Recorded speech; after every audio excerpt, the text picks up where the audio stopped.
Gandía es un referente nacional por sus playas, su oferta turística y sus servicios. Y ahora cuenta con una nueva playa artificial donde se incorporará una zona chill out, una escuela de vela, una marina para pequeñas embarcaciones, una explanada para conciertos y un solarium.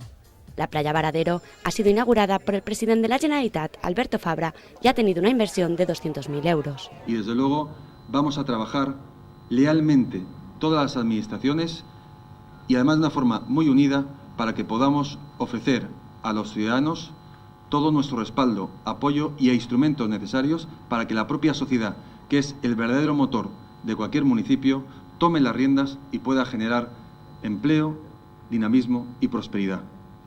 Por eso hoy celebro que estén todos ustedes aquí y que cuenten con este compromiso de un humilde servidor de los valencianos que está dispuesto a dejarse la piel para que cada día podamos ser un poquito mejor. Las playas de la Comunidad Valenciana reciben numerosas distinciones de reconocimiento a nivel mundial que acreditan su calidad.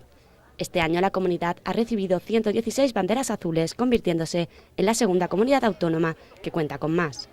De esta manera se pretende que el turismo sea la locomotora de la recuperación económica de esta localidad valenciana.